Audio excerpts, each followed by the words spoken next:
A federal judge declared a mistrial Wednesday in the case involving Cliven Bundy and two of his sons after she found that prosecutors, Willie, failed to turn over evidence related to an armed standoff 3 years ago. U.S. District Judge Gloria Navarro pointed to several violations of the Brady rule, which requires prosecutors to disclose evidence that could be favorable to a defendant. She then called in jurors and dismissed them. It was not possible to go forward with the case, Navarro told the jurors. The ruling marked yet another setback for federal prosecutors, who have struggled to obtain convictions against the Bundy family and its supporters. The cases have become a rallying point for those who believe the federal government has overstepped its authority by controlling public lands operated by the U.S.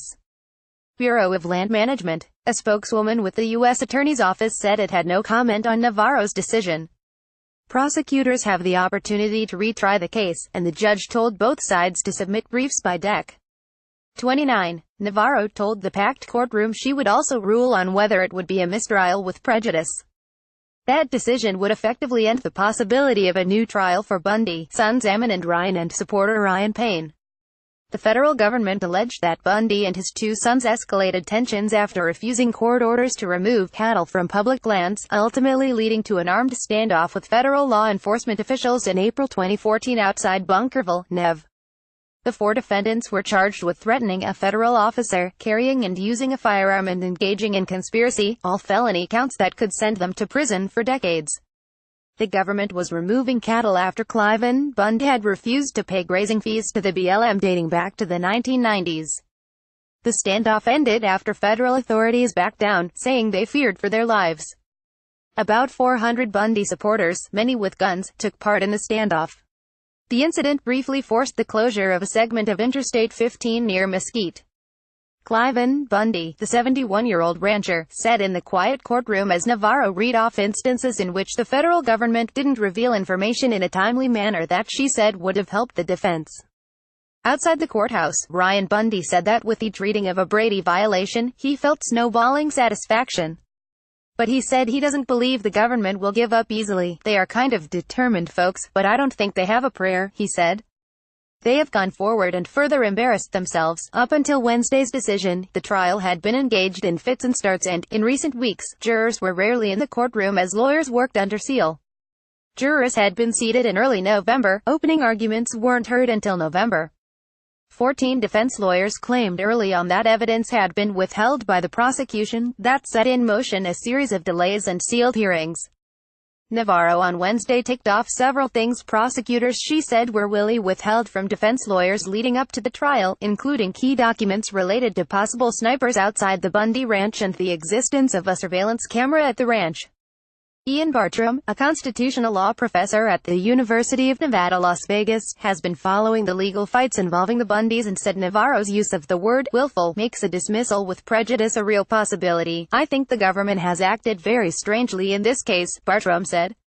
They could retry, but they've been trying and retrying now for a while, and at some point it becomes a matter of diminishing returns. If there is another trial, Navarro set a date for Feb.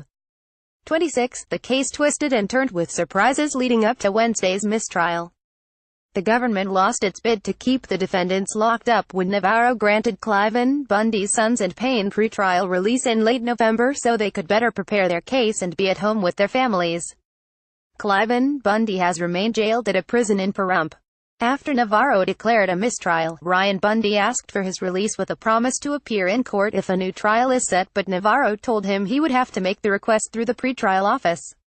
Morgan Philpott, Ammon Bundy's lawyer, said he would file a request of release with no conditions within the next day.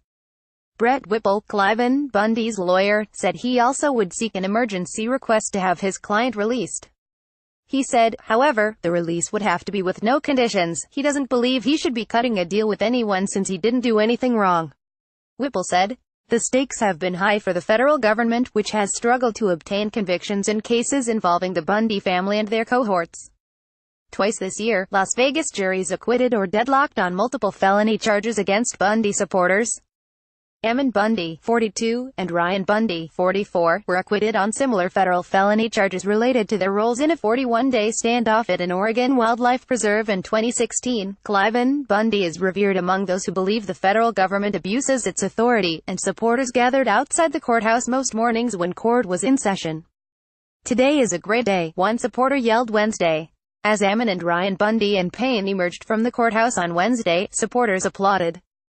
Cara Bundy, Cliven's wife, said the judge gave us hope. Wearing his cowboy hat and surrounded by a crush of cameras and well-wishers, Ammon Bundy said even if the government decided to retry the case, he felt confident. "I do not believe there is a jury in this country that will convict us," he said. "The truth is on our side."